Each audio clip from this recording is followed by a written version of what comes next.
علیکم دوستان عزیز، خوش آمدید به کانال باغینا. خیلی که پیشتر ما نشون داده بودیم، یعنی قلمچوی انگور خیلی ریشه برآوردن، یعنی سبزاندن. یعنی امروز آمده من قلمچومون تیار شد برای شیناندن. یعنی خیلی میشنونیم اینا حاضر من نشون میدم بردارو.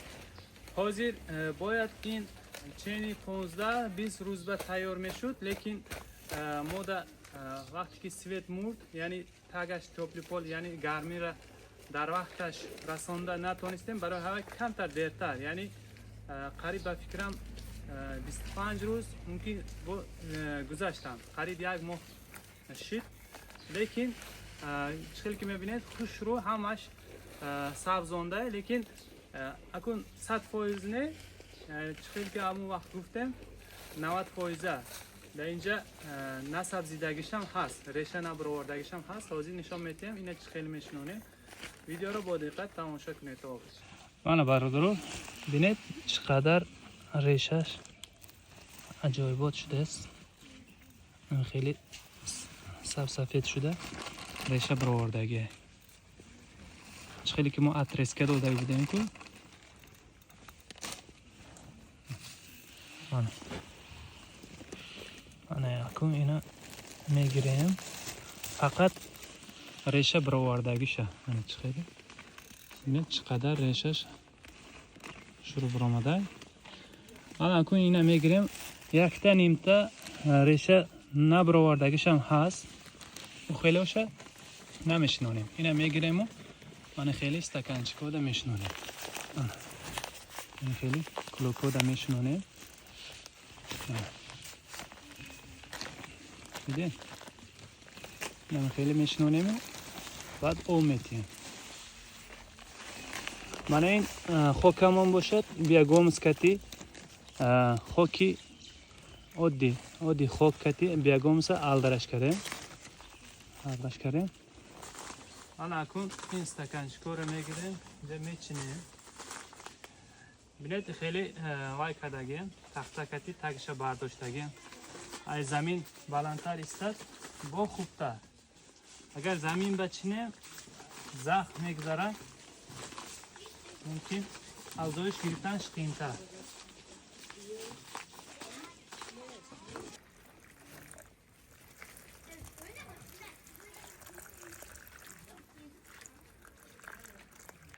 حالا برادرو چند قسمش شنوندیم نیخولا رو، حاضر تماشا کنید. نیخولا رو شنوندیم، بعد او دادیم، او نغز دادیم، یکم بارم نغز میتید. بعد همین 4-5 روز تا یک هفته را همون نمه چی میکنن، نمکتی میستد.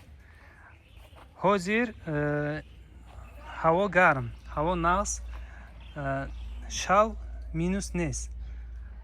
او سال ما بر وقتر شنونده بودیم، یعنی هوا خنک بود، یعنی پیچکه گیرون میکردیم بیگاده.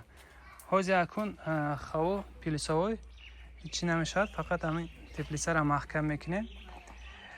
اینجا برادرو 2 نمود انگور شنوندیم. خیلی که میبینید همینو همش انگوری لامبورجینی.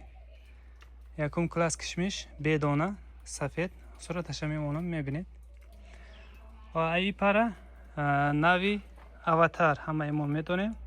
اینم یکم کلاس کشمیش صورت اواتار بدانه سیاه میشود، صورتش میمونه.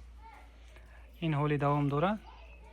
خب برادرو همین نیخولو اکن بعدی 10-15 روز پس برای زمین کشوده شنونده میشود، یعنی بیرون برآورده در زمین شنونید میشود. و بعضی ها میپرسند همین وقتش کی، وقتش گذشت مین یا نه. فکر کنید همین امروز 16 مارت، یعنی بعدی 15 روز پس گویم انا ماه اپریل مای ایون ایول آگوست سپتامبر اکتبر نوامبر، همین ماه ها شنونید میشود.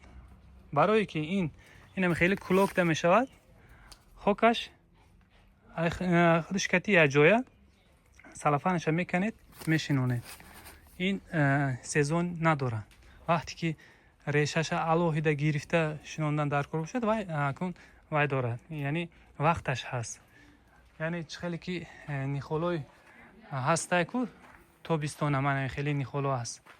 ҳозир инҷа камтар дига мондагӣ. инам нихоли авватар 1 сола, ин дароз 1.5 метра 1 метра ам хеле.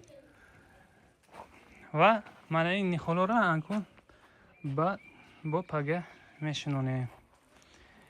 хуб бардоро ҳамино фурӯшиай ки ба агар даркор бошад бо диққат гӯш кунед.